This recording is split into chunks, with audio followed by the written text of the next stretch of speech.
dan kondisi ekonomi yang benar, kondisi yang saya masuk Kota Kudus itu 2004-2005. Waktu itu kan pertama masuk ke sini kan saya sebagai karyawan di Pasar Kliwon. Gilingan bakso, penggilingan bakso. Penggilingan bakso itu kan apa ya? Jam kerjanya kan singkat, dari jam 5 pagi sampai jam 10 pagi menjelang siang ya, jam 10 udah selesai. Jadi dari jam 10 sampai ke sana kan free. Nah, free dulu saya punya basic waktu dulu ya. Dulu di sana di Solo kan banyak family yang pilihan. Kita juga udah sedikit tidaknya tahu lah. Nah, terus saya punya pikiran misalnya buka di sini gimana, terus saya survei ke sana cari bahan bakunya ada enggak. Pertama ceritanya begitu, karena yo masalah kedua pertama waktu yang terbuang sia-sia dari jam segitu sampai nggak ada kegiatan. Yang kedua yo karena ekonomi juga itu latar belakangnya. Kemudian apa sih sejak kapan sih usaha ini berdiri? 2009 bulan April. 2009 bulan ini ya Pak ya? April. Sebelum April apa? Maret. Maret. 2009 Maret. Benar, Maret. Waktu itu ada karyawan dan Belum sendiri. Bapaknya sendiri. Bapak sendiri, saya sendiri.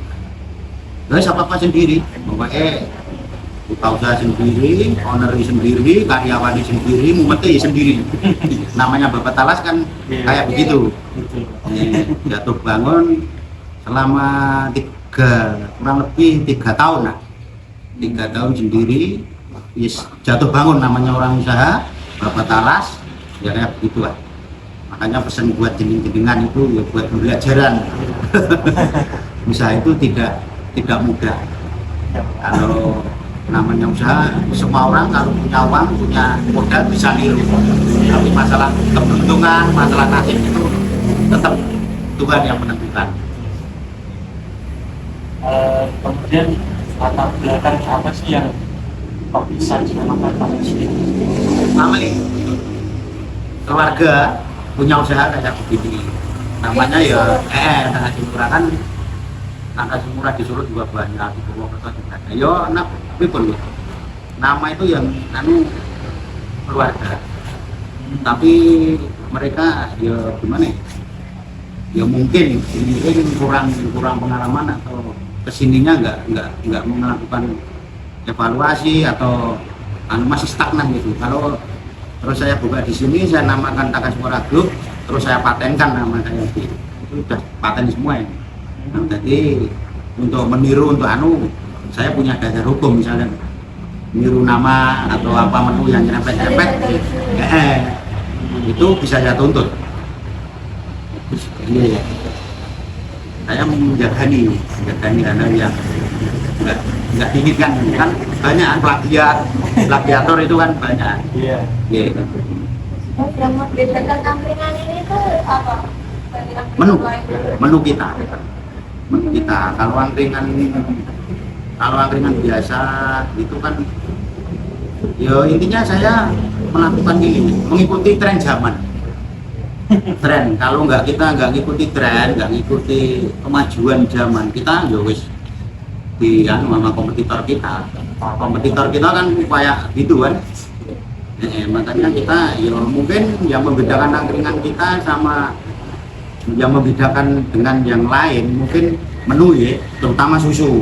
Biasanya angkringan kan susunya susu saset, susu itu, tapi kan kalau saya kan pakai susunya susu murni asli, susu segar itu. Cari sendiri. Waktu Bapak Talas nyari sini kan yang terkenal kan Muria kan dulu. Waktu Muria itu saya beli itu susah minta ampun. Saya nyari ke peternak petani sampai Jeporo sampai Pati itu nggih namanya Bapak Talas dereng dipercaya, belum dipercaya. Tapi ya alhamdulillah berjalan waktu mereka datang ke sini. Berjalannya waktu. Jadi menu susu itu paling laris itu. Yo utama, paling utama. Saya menunjukkan itu, menunjukkan menu susu itu. Itu ada campuran lain atau Enggak, murni susu itu? kalau murni itu saya itu jamin 100% nggak ada campuran. Biasanya kan kalau orang-orang, kalau rasa kan ini variasi. Kalau Iya, varian rasa. varian rasa kan macam-macam. Yang membedakan mungkin itu. Itu kalau kan udah 2025 ini 2025. udah buka berapa cabang? Alhamdulillah 3 cabang ya. Itu di tempatnya di mana? Melati Lor, Yang pertama. terus Demaan, Demaan. Yang ketiga itu kok Purwosari, depan Gacuan.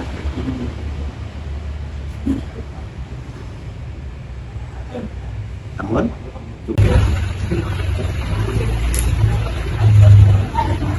Siap. Karena sih rutinitas setiap sampingan kapal ini Dalam artian pripun? rutinitas seperti dalam memulai buka juga dulu sampai Oh, Pak, kita kan open ya. dari mulai jam berapa sampai akhir jam berapa. Kalau untuk persiapannya di rumah itu dari pagi.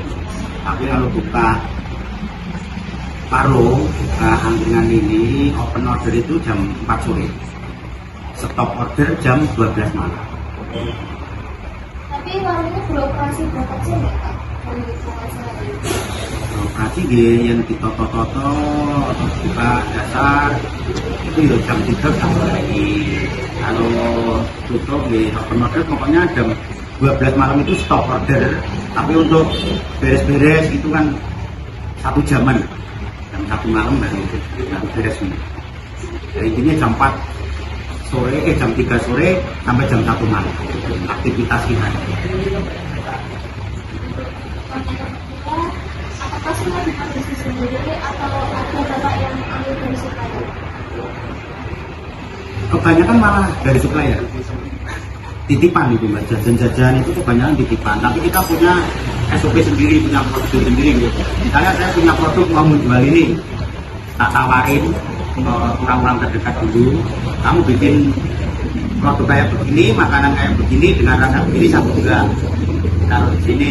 Kalau ada supplier baru mau nitip makanan atau jajan di tempat kita juga ada SOP-nya sendiri. Hanya bawa sampel dulu. Terus saya tester di rumah gimana rasanya, gimana ininya, pakai pemanis apa enggak. Kalau bagus, kalau baik ya betul. Kalau ini ya saya tolak. Lalu saya tolak untuk masalah jajan itu. Tapi ya, ada yang beberapa item yang kita bikin sendiri.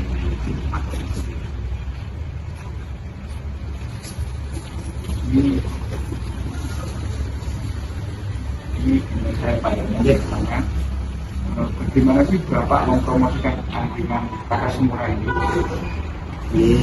Kalau dulu ya cuma kita namanya orang buka angkringan di pinggir jalan ya intinya gimana kalau orang jalan ini adang-adang Mas. Adang-adang tapi kesininya kan kita juga harus mengikuti perkembangan zaman ya. Ada sosial media, ada IG, ada TikTok, ada ini ya kita ikuti kayak begitu. Jadi Bapak itu punya sosial media sendiri ya? Punya, ada satu karyawan saya yang saya kasih di sini. Kayak ini, kayak Kakak Semura Group itu tak kasih karyawan saya yang melek sosial media. Dia yang mempromosikan dan itu satu paket. Satu karyawan Jobnya mempromosikan dan Gimana sih Pak untuk strategi khusus menarik pelanggan tetap atau pelanggan yang baru? ya umumnya orang dagang ya biasa-biasa saja. Tapi saya punya prinsip begini, berikan produk kita yang berkualitas baik, insya Allah nanti konsumen kita juga terpilih yang baik. Oh intinya gini, kita kerja pakai hati, memberikan yang terbaik. Terus apa-apa walaupun nggak dilihat orang itu kita melakukan pekerjaan, melakukan aktivitas di warung itu ya dengan hati. Kadang kan kita yang beli nggak tahu aja kok seenaknya kadang menu gitu kan, tapi saya nggak ini. Semua pekerjaan yang saya berikan ke karyawan saya, job desk-nya itu jelas Mbak, dan semua itu ada SOP-nya. Cuci gelas saja ada SOP-nya gitu. Kira-kira Pak, ada strategi khusus untuk menarik pelanggan tetap apa? Ampun gitu, ini apa tanya ampun itu tadi. Apa tantangan terbesar Bapak dalam menjalankan bisnis angkringan ini? Ya, kalau sekarang kompetitor kan kayak begitu ya. Kompetitor di mana-mana kayak intinya gitu. Kita memberikan yang terbaik tadi. Terus masalah kebersihan, masalah ini kualitas, terus kebersihan, terus ya pokoknya itu lah. Kita pemasarannya kayak itu, ya kayak senyum, sapa, matur suwun itu sepele tapi sebenarnya berpengaruh sekali, signifikan itu. Misalnya matur suwun, terima kasih itu suatu cuma sepele tapi efeknya ke anu itu luar biasa. Iya.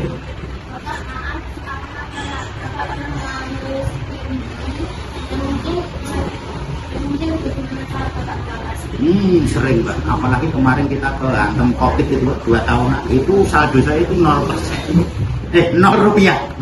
2 tahun saya ya ada pemasukan tapi kan itu saya prinsip saya itu karyawan saya itu saya anggap sudah keluarga.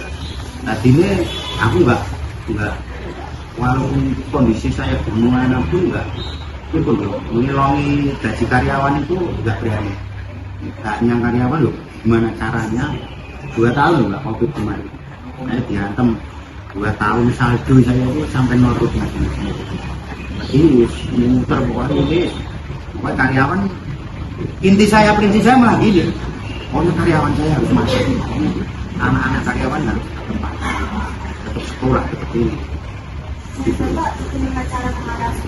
Mengatasinya kan saya selain di sini saya masih berstatus karyawan di pembinaan bakso di Pasar Kliwon. Nah, jadi itu pendapatan saya di situ saya masih terus saya hutang sampai saya begitu, sampai utang sana sini pokoknya untuk karyawan yang saya pikir untuk karyawan malah saya. Kalau saya sendiri akan nanti gampang intinya kan.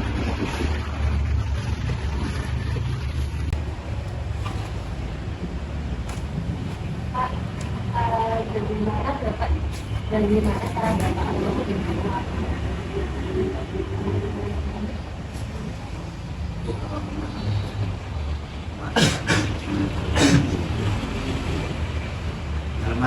gaji keseluruhan operasional saya melakukannya tiap hari gitu. Jadi setiap pagi itu ya ada hukumannya.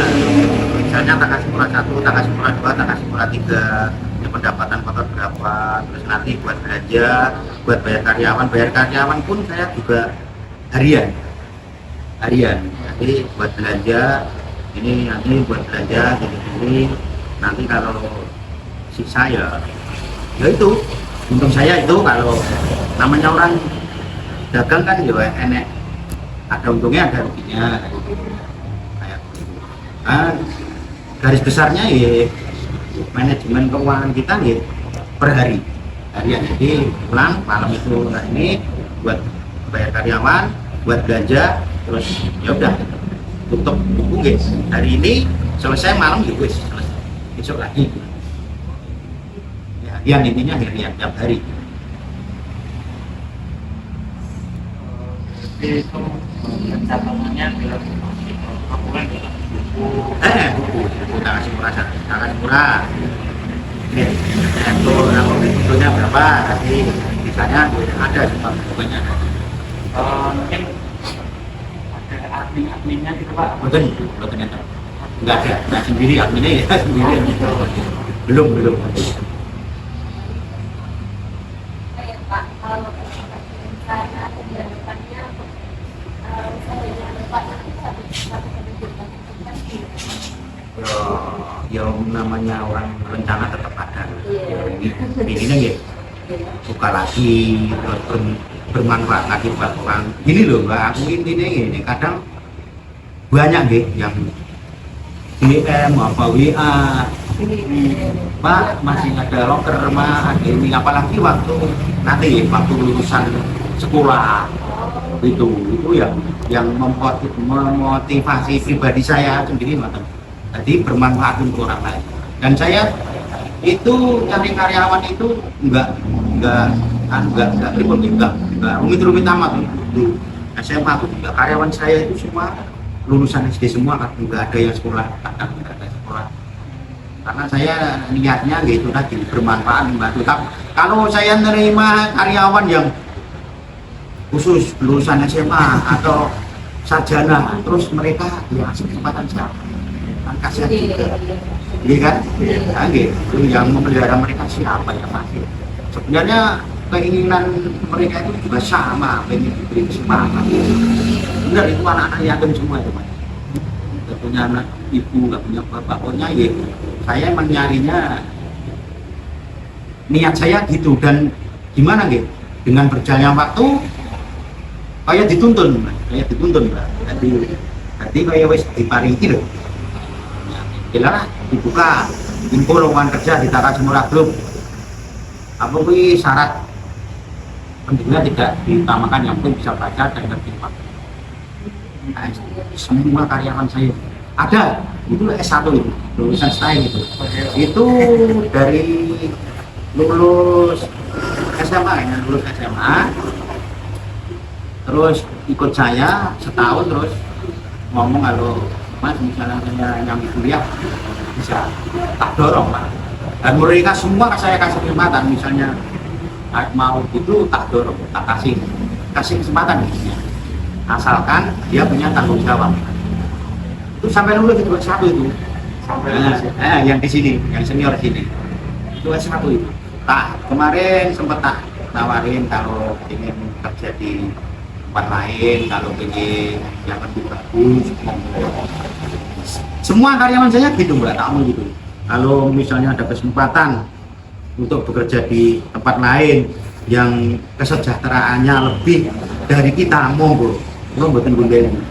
Soalnya waktu mau kesini mau ngelamar gitu, intinya gini, datang Kulon Nuwun, pergi nggih pamit, intinya gitu. Jadi hubungan kita setelah keluar baik-baik saja.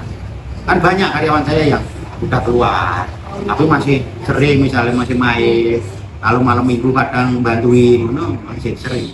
Nah saya bikin memang begitu kekeluargaan, jadi nggak ada rasa benci lah uang itu terus gini kita. Alhamdulillah.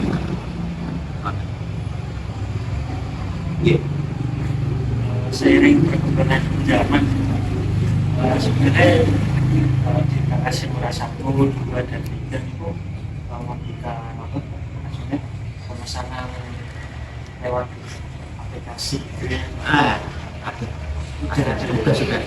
GrabFood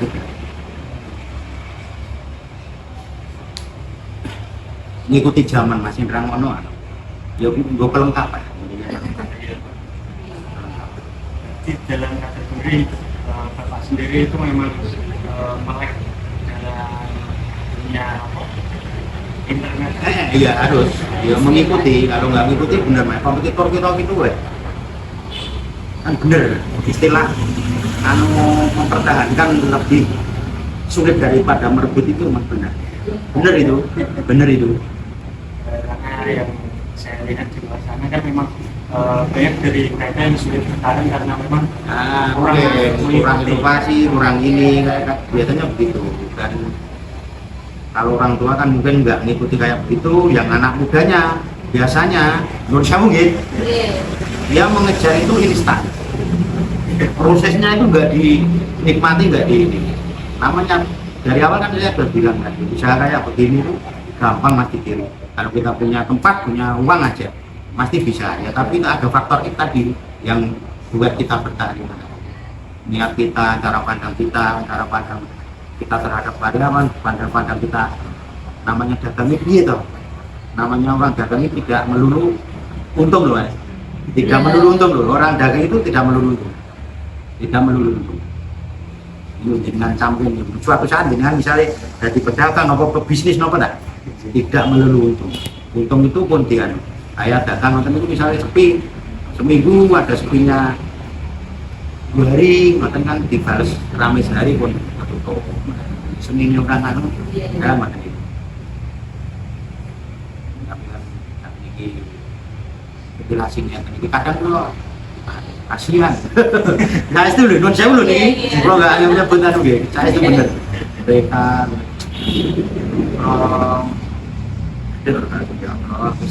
kadang prihatin dalam artian kasihan masa depan itu ini.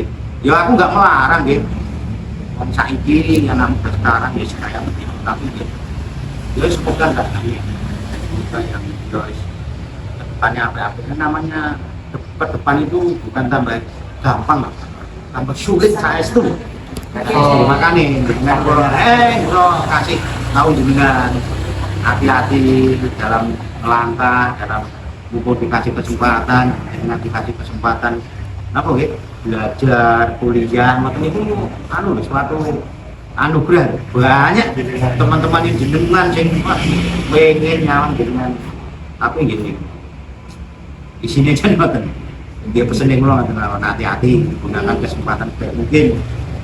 Belajar itu tidak hanya di sekolah, tidak hanya di kampus, sekitar Anda lingkungan itu guru semua.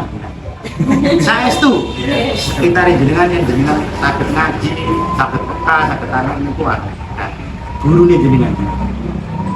Oke, mungkin teman-teman pesan saya. Bukan itu loh guru nih buatan deh. Saya itu bener-bener kalau kadang prihatin. 5 tahun lalu itu kan ada peristiwa COVID. Oke. Itu bagaimana kondisinya? Tadi Mbak Ani, saya tuh sempat tenang. Saldonya ini Rp0 karena gimana? Utamakan karyawan itu malah banyak yang menonton Mas. Biasanya wong telu dipikir mawon 2-2, tapi saya juga sempat berjalan 3 hari kayaknya. Tapi saya mikirnya dia anak dipuju, terus tak rolling, terus nggak punya pendapatan, anak emang nopo mungkin jajan anak itu dan sampai kayak begitu kan. Karena dari awal guys itu tadi saya merekrut karyawan itu yang wis tak rekrut mau jadi karyawan saya, yuk tak anggap keluarga saya. Saya tidak membedakan misalnya dalam artian makan gitu. Kalau makan tempe ya karyawan saya makan tempe. Makan ikan ya dimakan ikan. Kadang malah saya makan tempe, yang penting karyawan saya makan ikan. Dan karyawan itu semua itu memang saya niat saya menolong manfaat buat orang. Itu anak yatim semua. Yatim orang nggak mampu. Orang ini sih berpendidikan itu 1-2 ya berpendidikan. Itu masulin aja yang ini yang S1 itu style itu dari mana lulus ikut saya setahun terus ngomong mau melanjutkan kuliah boleh Mas, boleh asal kamu punya tanggung jawab. Tapi lulus itu 4 tahun lulus itu S1 style. Ya udah setahunan ini masulin itu yang senior di sini yang saya kasih. Kan setiap warung kan saya kasih senior itu, yang senior itu bertanggung ke karyawan lain. Jadi saya enggak yang menekankan SOP itu berjalan ya tak kasih pemahaman orang manajer satu jadi aku nggak pernah ngomongin kan saya ngomongin langsung senior misalnya ada masalah dan walaupun jadi juga itu ada SOP-nya itu saya bikin. Saya bikin Isa itu juga cucian itu ada SOP-nya semua aja. Jadi kerja di tempat saya itu job desk-nya jelas kan. Nah, ini job desk-nya kerja baik. Jadi nggak bisa dilihat itu.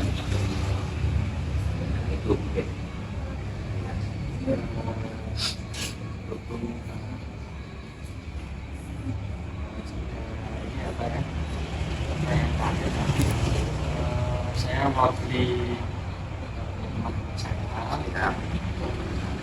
Apabila ada kurangnya di sini, ada kesalahan, Pak, saya minta maaf sebesar-besarnya. Kemudian saya berterima kasih sekali Pak, sudah disambut dengan anak, dengan jangan juga.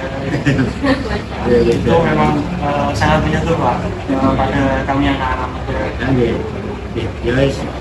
Ya intinya itu tadi. Aku bisa ngomong ini karena saya ngalami. Saya itu berangkat dari nol bener. Saya itu perintis kok ya, kayak kalau istilah sekarang kan perintis bukan pewaris. Bener itu. Oke, bener. Nah, begini, terima kasih. Saya juga minta maaf kalau ada salah kata, kalau dalam menyambut jenengan semua itu kurang ada kurangnya. Saya pribadi minta maaf. Oke. Yes. Amin, amin. Amin, amin, amin, amin, amin, amin, amin, bos. Amin. Wassalamualaikum jenengan semua nggih sukses apa yang dicita-citakan semua terwujud nggih. Amin. Ya sing paling kula yang terakhir pokoknya hati-hati. Hati-hati dalam artian wis lima wis luas nggih. Jenengan iso jaga diri, jenengan wis mahasiswa mahasiswi. Artinya wis iso jaga diri. Nggih. Nggih, Pak Bersun, Pak Bersun. Nggih.